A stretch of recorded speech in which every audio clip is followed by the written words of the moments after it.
Welcome back to my YouTube channel Digilanor. In today's lesson, we shall discuss about the functions and powers of the American Congress. In previous lesson, we have already discussed about the composition of both houses of the American Congress, the House of Representatives and the Senate. Now we shall discuss about power and functions of the American Congress.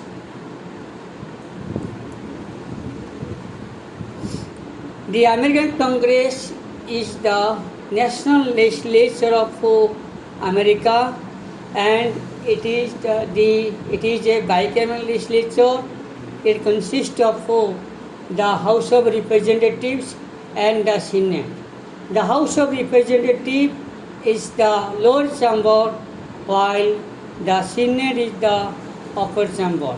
So the American Congress is a bicameral legislature, and the Congress is the prestigious chamber in the among the legislature of the world. Now we shall discuss about the powers and functions of the American Congress. The Congress is the national legislature and exercises legislative as well as non-legislative powers. Unlike the British Parliament, its powers are defined and limited. It is not a sovereign body as the British Parliament. We may consider the power of the Congress under the some points or the following points. First is the legislative power. The Congress is primarily a legislative body. Its legislative powers may be grouped into following heads. One is the express or derivative powers. The derivative legislative powers are the one which has been specifically enumerated in the Constitution. Thus, according to the Section 8 of Article 1, Congress has 18 powers.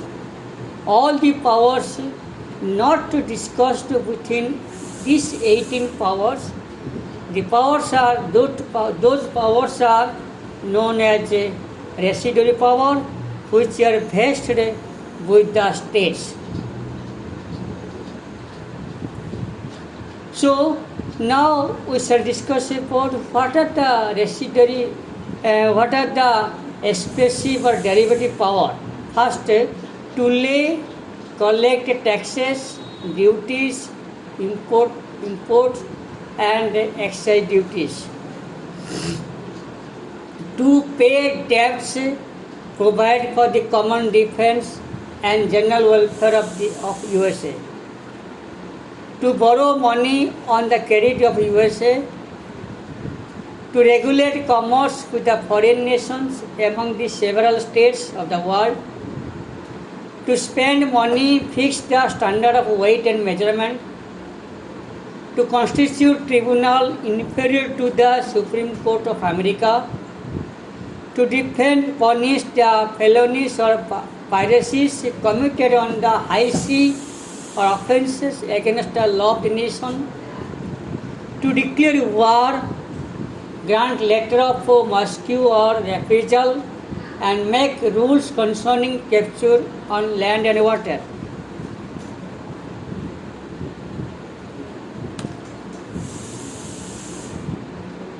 Next is to make rules for the government and regulations of land and naval forces. To exercise exclusive legislation in all cases over such district as may become the seat of the government of the United States. To make all laws which may be found necessary and proper for carrying into execution of foreign powers. The Congress enjoys other 7 powers. Along with these 11 powers, to make laws besides above 11 powers. Now we shall discuss about implied power. Besides the above powers which has been specifically delegated to the Congress, it also exercises certain powers which are known as the implied power. A number of powers which Congress enjoys today have their basis in implied powers. The right to provide for the establishment and supervision of National Bank, Federal Reserve Banks, various other banking and other credit institutions, the right to regulate commerce, the right to take over industries in time of national emergency. Next, we have already discussed about the legislative power of the American Congress. Now we shall discuss about the non-legislative power of the American Congress. The Congress is primarily a law-making body, but the making of law is not its only task. It performs various functions which satisfy, strictly speaking, the non-legislative character. The non-legislative functions of the Congress may be discussed as follows. First is the executive power. Due to the presidential form of government in United States, the Congress does not control over the executive directly the same way as the British Parliament controls over the Council of Ministers of Great Britain. The Congress cannot move a motion of non-confidence against the Cabinet or the President or his Cabinet, nor can it pass censure or adjournment motion as the British Parliament. The Secretaries, Ministers do not take part in the proceeding of the American Congress and are not present in the floor of the Congress to reply to its question or the questions of honorable members of the American Congress. The Congress controls the President in two ways. The Congress directly does not control over the President or the Executive of America.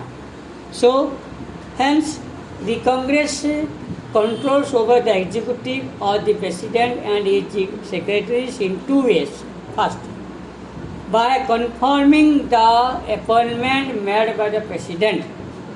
So we have already discussed about in the chapter of President that the President appoints his secretaries and cabinet ministers, the ambassadors, and judges and Chief Justice of the Supreme Court of America and other important federal officers. So all these appointments of the President made by the President must be confirmed, approved by the Congress. Secondly, by ratifying the treaties negotiated by the President, as earlier said, all major federal appointments made by the President must be approved by the Senate by a majority of the members present voting. Besides, treaties with foreign states cannot be effective until they are confirmed by the two-thirds vote of the Senate. Further, the Congress can also declare war and sanctions fund for meeting international obligations. Second one, the administrative power. The Congress performs some administrative power. It also exercises limited administrative powers. It broadly controls and directs whole work of administering and enforcing its own laws. The Congress sanctions money without which the laws could not be executed or justice administered. It decides the salaries and functions of the various officials of the federal services it can call for reports and information from executive departments. Third is the investigative powers. The Congress enjoys some investigating powers. In a parliamentary form of government, there is a close cooperation between the legislature and the executive. The former exercises control of the ministers through asking questions, moving no confidence motion, adjournment motion, and censure motion. So this is the power of British Parliament. But the American Congress does not enjoy such powers. So, as the opportunities are not available in the presidential system, that we have already discussed, the technique of legislative investigation into various matters have been developed. The Congress appoints regular and special committees to conduct investigation into the working of executive departments or administrative agencies. The Senate has become more active than the House of Representatives in the conducting important investigation. The corruption and bribery have been revealed only through the congressional investigation. Now we shall study about electoral power. The American Congress enjoys some electoral power. In every 4 years, both House of the American Congress meets a joint session to count the electoral votes cast for the president and vice president election. In case no candidate gets majority of the electoral vote for the president, the House of Representatives select the president from among the first 3 candidates. In this election, the representative from each state vote as a unit. When no candidate gets majority for a vice president, the Senate elect one out of 2 candidates securing the highest vote. Only in 1837, the vice president was elected in this manner. Then constituent powers or constitutional amendment power. The American Congress enjoys the power to amend the Constitution. You know, or we have already discussed that the American Constitution is a rigid Constitution.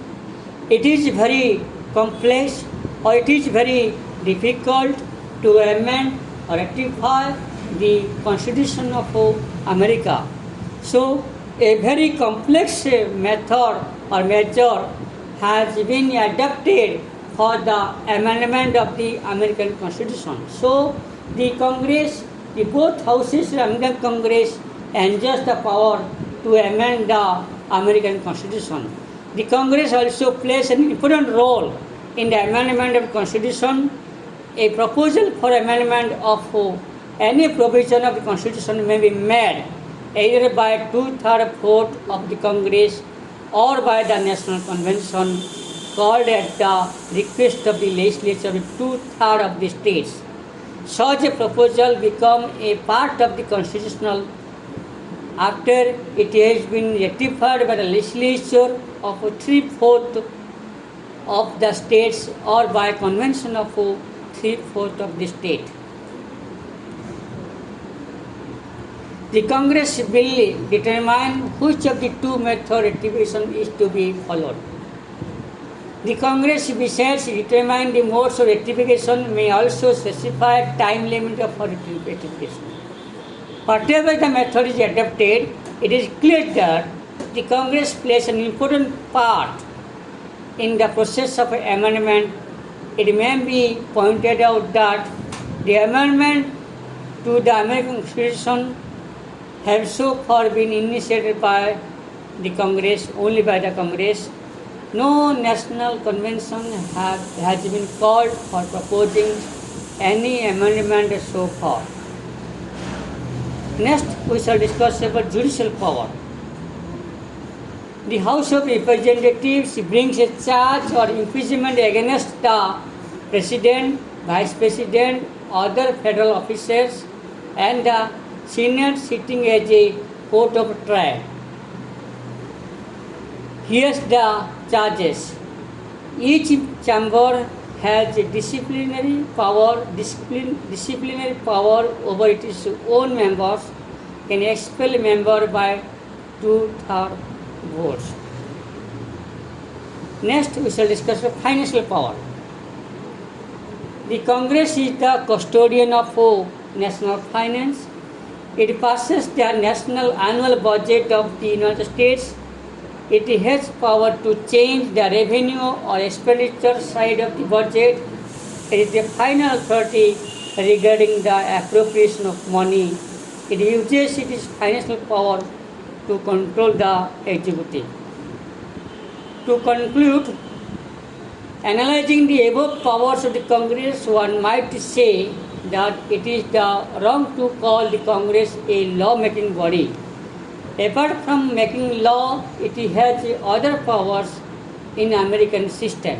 It has to hear the reports of investigation committees, passes the national budget, create office, prescribe their duties and salaries, do a lot of other things. It is the basis on which American national government rests. According to a critics, because of its supervisory and appropriation power, the Congress the Congress has a stronger ultimate administrative power than the presidency, and because of its impeachment power, it is a higher court of justice than any, including the Supreme Court of the land. Steadily and gradually, the powers of the Congress has been increasing.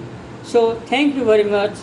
In next video lesson, we shall discuss about the President of America. Thank you very much.